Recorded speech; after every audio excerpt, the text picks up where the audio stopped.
Hey everyone, Patty Lynch here. Welcome to week 8 of LDU, Leadership Development University. So those of you who are just starting to watch my videos, we are working with the Rock Your Network Marketing Business book by Sarah Robbins. This is definitely geared towards Scentsy, and Scentsy is direct sales and not network marketing, but the two actually do have a lot of similarities. And everything you do in life, if you go to a restaurant and you love their food, or you love the service, or you love the atmosphere, what do? You tell everybody you know about how awesome this restaurant was, right? That's marketing. That's network marketing. So in direct sales, we can do something very similar by just telling people about how awesome our products are and doing it in a non-salesy way, which is a lot of what this program is all about. So on to chapter 8. So the chapter was called The Power Start, Effective Enrollment in Duplication. So again, this book is geared toward network marketing and not direct sales. Although they have a lot of similarities, they have a lot of differences too. We don't enroll customers in direct sales, and so this may get a little confusing, but I'm going to try to hopefully clear it up for you. So the way that I'm using this book for my business and direct sales for Scentsy is taking everything that I know about direct sales and turning the verbiage around from network marketing into direct sales. So hopefully this makes sense. Anytime you sign someone up into your business, you really want to get them started off on the right foot. You want to walk them through the process of getting signed up. Now, they're not going to know that they need to write down their consultant ID number and their password. That's very, very important. Once they get signed up, you can find their consultant ID number just by looking in your performance tab, but it doesn't show up immediately either. So you want to make sure they write that down as they're going through the process. Another thing that I strongly encourage all of you to do is actually go into your website and click on join so that you can see what the end user sees when they go to sign up. Now, there's a very long drawn out paragraph that's all the legal mumbo jumbo. I strongly encourage you to read over that at some point in your business, only because it is the Scentsy standards and it is something that we are governed by. And it's not just Scentsy's rules, we are governed by the Direct Selling Association. So I really encourage everybody to go back and read over that if you didn't when you signed up. When you sign someone up, you want to try to commit, if you can. Now, not all of us are able to do this, but you want to try to commit to basically holding their hand for the first 30 days. Anytime they have a question, if you're not readily available, we have a team page. People can go to the team page and ask. There's so many groups on Facebook right now that can help with answering questions. So don't think that you have to be readily available all the time. So if you're not, encourage them to ask questions on the team page. Help them navigate the workstation. So you've been doing this for a while, or maybe you haven't, but you've had time to familiarize yourself with the workstation. So it can be very overwhelming for someone who's brand new to get into their workstation to figure out what to find, how to find stuff, where to look, that sort of thing. So one of my biggest things that I do for just about anybody, and it's not just necessarily new people, is when somebody asks me, let's just say, I can't find the logo, the Scentsy logo, when I want to create my own graphic designs, which, by the way, create your own graphic designs. It's so much better. It just makes you feel better and implement yourself into those designs. Okay, back to the point. So they don't know how to find the logo. It's as simple as going to the search feature and typing in logo and then finding all the logos that Scentsy has available for our personal use. However, they're not going to know how or what section to look in. So I always encourage people to use that search feature now. It is something fairly new. It definitely wasn't something that I had when I signed back in 2008. So a lot's changed. And so help them find where to get the information rather than just tell them where the information is. And the biggest reason for this is so that when they sponsor their next team member, they're actually going to be able to instruct their team member where to find stuff. Because if they're coming to you saying, where's this, where's this, where's this, where's this, where's this, all of the time, you won't have a chance to build your business, and you're not actually helping them in any way.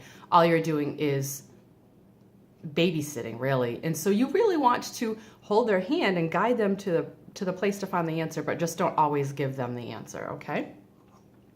So you want to help them work on their list of 100. This is very, very important. And again, talking about duplication, everything that you're teaching them is teaching them how to train the next person. So work with them on creating their list of 100 and use the Frank's acronym. So you have friends, relatives, acquaintances, neighbors, and kids, friends, parents, and then social media acquaintances. So there's your Frank's list. So if you can build off of that acronym, you should be able to come up with at least 100 people in a matter of maybe a half an hour to an hour, depending on how fast you write, I guess. Make the way that you onboard your new team member. So when you join a company, they do what's called onboarding, and every single employee of that company is trained exactly the same way. So that way you don't have, so let's say you're running a coffee shop, you don't want 5 baristas doing everything their own way. No, obviously, as they get more familiar with the process and how to take really good care of their customer, they may modify their process a little bit, but the actual steps in the process will always be the same. This is part of this duplication part of onboarding your new team member. Every time you train a new team member, if you do it the same way every time, A, you're not going to forget steps, and B, it'll help them when the time comes for them to train their team member, because they're going to see this step by step several times if they basically if they shadow you when you're onboarding a new team member after they've joined, which is another thing you can do, which is wonderful. It really is all about ongoing training. This business is not rocket science. It really is about sharing, and just putting yourself out there and making people know that you're the Scentsy person that they want to do business with. Teach them how to do income-producing activities. Okay, so what's an income-producing activity? An income-producing activity is pretty self-explanatory, but it does take some explaining. I know, kind of sounds silly, but income-producing is anything that you do that will generate income. However, some of the things that we do is like a passive income-producing activity that will create income further down the line. So what I like to do is my income-producing activities are done up until 8 o'clock at night, and then after 8 o'clock at night, I'm not going to text, call, Facebook message, any of that thing with my clients and customers, because that's the time when people are getting their kids off to bed. They may be going to bed themselves. I have a lot of friends and customers who go to bed by 8:30, and so they don't want to be bothered by the Scentsy lady. So I try to do my income-producing activities up until 8 p.m., and then my passive income-producing activities after that. So income-producing activities include prospecting. So this prospecting, as we've talked about in prior chapters, is not just potential team members, it's also potential hostesses and potential customers. So you met someone at the grocery store, you gave them a sample, or you gave them the party pack that we talked about before, and now you're calling or texting or Facebook messaging or however you communicate with them, you're messaging them to find out how they're doing, if they love the samples, so on and so forth. That's prospecting. It doesn't necessarily have to be just for your business, new team members. Handing out samples is an income-producing activity, because handing out samples can lead to, it's a lead generator, and it can lead to great sales later on down the line, or a new team member.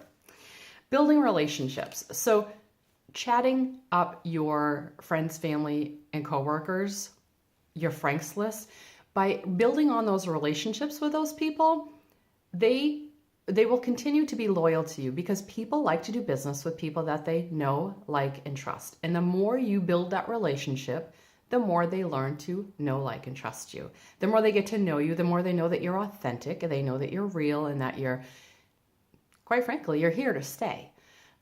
They know a lot of Scentsy consultants come and go. But if you work your business like a business, people will know that you're not going anywhere. And make sure you tell them that. Say, hey, I'd sell Scentsy even if they stopped paying me. And quite frankly, I probably would. That's how much I love it. Because it actually is, for me, way more than any kind of paycheck that Scentsy would ever give me. I mean, don't get me wrong, it's nice to get paid to do what I love, but I don't feel like it's a job. And I have the best friends because of my Scentsy business. And it's not just other consultants. Some of my customers have become some of my greatest friends. It's just the coolest thing. Following up. So following up is simply just contacting the people who have purchased from you or that you met at events and saying, it was really nice to meet you. I hope that you will consider making me your consultant of choice the next time you need Scentsy, something along those lines. Follow up for somebody who just purchased something. I was just calling to see how much you love that black raspberry vanilla wax that you bought at the craft fair. Those sorts of things. Just follow up with them and find out. It doesn't ever have to be salesy. You're not calling them to sell them anything. But when you contact them, it triggers them to say, oh, shoot, that's right, I need light bulbs. Something as simple as that, and it becomes a sale. Doing parties and events. It can be a Facebook party, a basket party, a tote party, a catalog party, a home party, an event, anything that you do to get yourself in front of people, new people, familiar people, whatever the case may be, it's all about, that's an income producing activity. Inviting people to look at your business opportunity. So Scentsy has these great join brochures, but remember back in the beginning of this program, I had you create your own business brochure. That's your key to starting a conversation with someone. So when you hand them a sample, you can hand them this as well and get their contact information and then follow up with them. So those are your income producing activities. Now, passive income producing activities would be making those samples to pass out later, or creating a newsletter for your customers, or creating any marketing materials, setting up an open house. Setting the open house up is not an income producing activity, but the open house itself is. So that's why I call it a passive income producing activity. Back to your new consultant, help them get their story written. We talked about how to write your story back in a few chapters ago. Help them get their story written and uploaded to their website, and help them get their picture on their website. Now, one thing that I like to do, now I'm not always good about this, but I always like to have the picture on my website match my picture on my Facebook profile. Biggest reason being is so that they, or at least similar, so that they know who they're doing business with. And one thing I will caution you against is if you're going to create a profile picture for your business, it has to be something professional. It can't be something, I won't even go into detail because I can't come up with any specifics. Help them set their goals for Sensational Start and Shooting Star. Now, we all know Shooting Star is the first 15 days. Sensational Start is the first 70 days. Those timelines are very crucial to the success of their business and to the success of you feeling like a success by doing a good job training them. I hope that makes sense. Set a date for their launch party and make sure that you have that time available to answer questions or be there if you can. Help them with what to say to people when people ask for help. So let's say someone says, I really want to get this warmer in 3 bars, or I want this warmer in 2 bars. Teach them how to upsell. Well, if you do a warmer in 3 bars, you actually save money. So why don't we talk packages? And, explain to them how to upsell, because this is not just about the customer. It's also, if it's a party, it's also about the hostess. So if you can upsell, it means more benefits for your hostess as well. Invite them to listen to the Saturday calls. Invite them to watch these videos on YouTube. Yes, okay, they are geared towards this LDU, but anybody can watch these videos. Encourage them to go to YouTube. I watch YouTube videos all day, every day, as much as possible, because I learned so much information. So more information is better than less. Set daily activity goals. Now, one thing that Sarah talked about in this book was the 3-2-1 method. So she talked about you want to have 3 prospecting conversations, 2 follow-up conversations, and you want to contact 1 team member. And this is a daily thing. This is an income producing activity, all of this. And it is also something that is very important for the success of your business. So if you train your new prospect to do this, then they will be successful beyond their wildest imagination. Always follow up with new team members, especially if you haven't talked to them in a while. Find out how they're doing, if they're comfortable, if they have any questions, and make sure you stay connected with them, because this is, again, it's a relationship business. And get them to the events, because you know what? Leaders are born at events. All right, so I know we're running on time here. So week 8 assignments, obviously read chapter 8 and go to your website and follow the enrollment process like we talked about so that you can see what they see. And then watch one video in the training center and then let us know what the video was and what you thought about it. And reach out to one new team member a day and ask if they need help. If they are not in your downline, that's okay. Reach out to somebody that you know that just joined Sensi somewhere in the group and reach out to them and say, I know that I'm not your sponsor. I know that I'm not your upline, but I'd love to just reach out to you and see if there's anything that you need, if you need help. If there's a sponsor out there that's not comfortable with someone reaching out to one of their new team members, then this might not be the right business for you, because anytime your new prospect, or your new team member rather, can get pointers and tips from another perspective, the much better off they'll be. So again, which is why I watch a lot of YouTube videos. I love my sponsor, Jen. She's amazing, and she makes the most amazing videos. She always makes me laugh, which I love. But I will get just as much information from somebody else if it's given in a different way, so why not? And be prepared to attend your next meeting. Make sure you've got a pen and paper and bring a guest. So I hope this helps you all, and I hope you have a sensational day. I shall chat y'all later.